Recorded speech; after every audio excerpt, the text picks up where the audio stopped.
I want to build a bike that would be fun to ride around town, but also something that I can get ready for bike touring or bikepacking trips. So I picked up this Velo Orange frame. It's a Piolet. It's built on 26-inch wheels. It's got a really cool wishbone seat stay and braze-ons pretty much everywhere.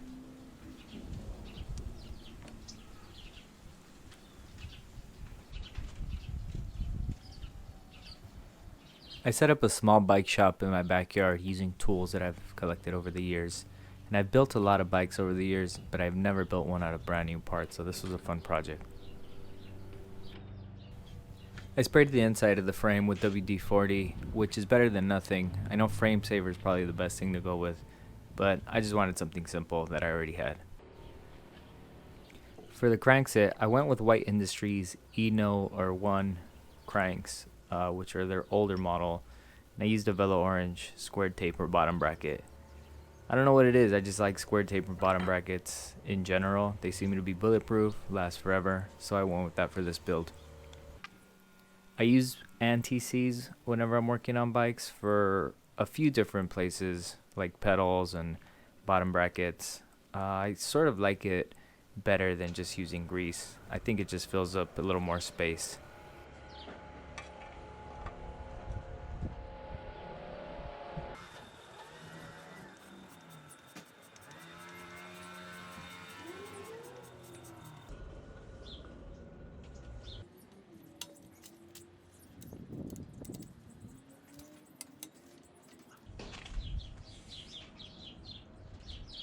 This is another area where I like to put anti-seize on the square taper spindle, just to make sure I don't have any problems down the line and I can remove the crank arms easily.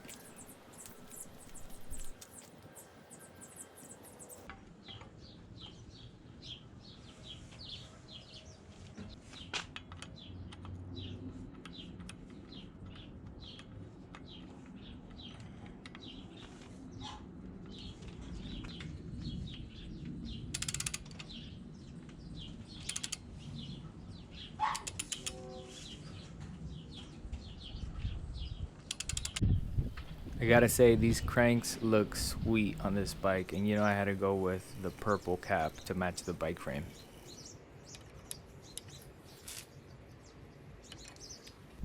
I had already installed the headset, which is an FSA headset that I've used on other bikes, and it seems to work well. I didn't feel the need to go baller on this part. The steer tube on this fork came extra long, so you'll see me cut it in another part of this video. I just wanted to make sure I could mock everything up with the right headset spacers, the right stem and handlebars. Make sure that my brake lines and my shifter lines were cut to size.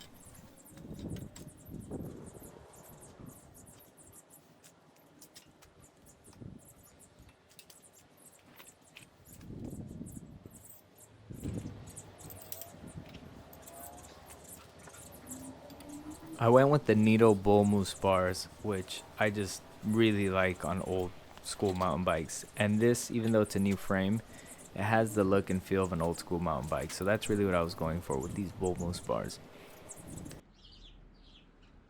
I'm using an 11-speed drivetrain, which is the first time I've messed with anything over 9-speed. These brake levers are really cool. They're older pawl component aluminum brake levers that I pulled off one of my other mountain bikes. I just thought it would look really cool on this build. And I'm using the Yokozuna Makoto cable actuated hydraulic brake. So they're a hybrid, still mechanical in terms of cable pull, but it has 2 pistons and sort of the hydraulic component all built within the brake itself. I've also never used disc brakes, so this is my first time. I just wanted to go for something that I thought would be reliable if I'm going on a trip in terms of the mechanical pull and working with cables, but also something that maybe offered more stopping power, so we'll see how these do.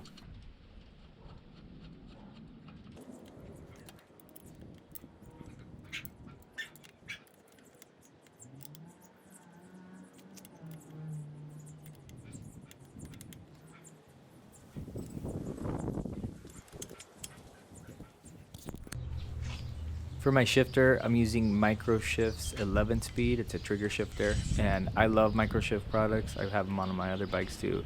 They're simple, they're cheap, they do their job, and they're compatible with the Shimano drivetrain.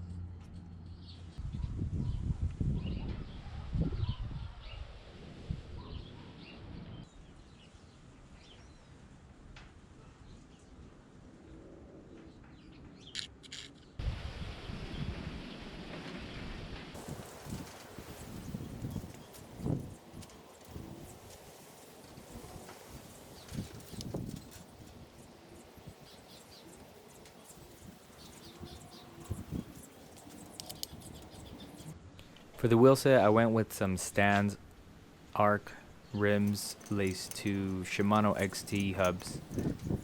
They're really bomb-proof wheels, straight gauge spokes, and I have a 11 to 46 tooth cassette on the back.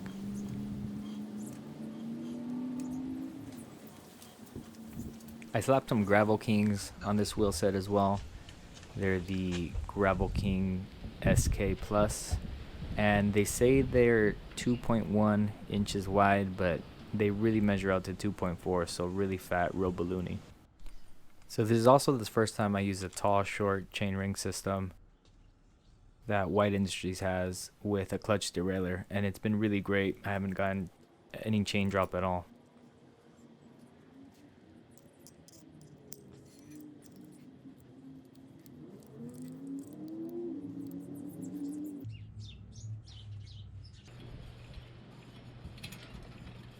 Shift's pretty good, but of course there's always some fine tuning to do.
I grew up in a shop, so we have a lot of other tools to make cutting the steel tube easy, but there's something so satisfying about just using a hacksaw once in a while.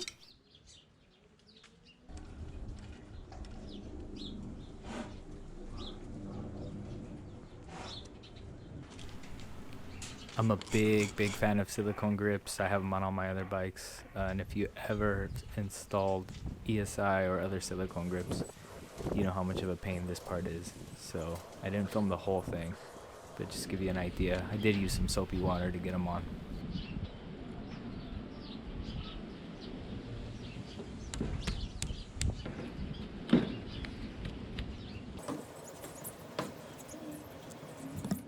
I also installed this end cap upside down, but whatever.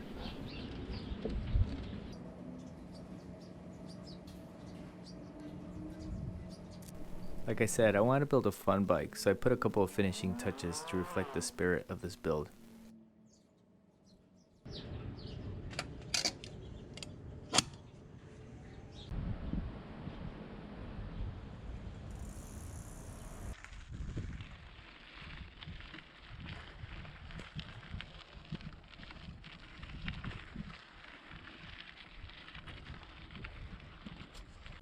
I went to test the bike on some local trails, and I am absolutely in love with this bike. It rides awesome. It really reminds me of my older Barracuda mountain bike. Just a lot more modern, reliable, and the brakes are awesome.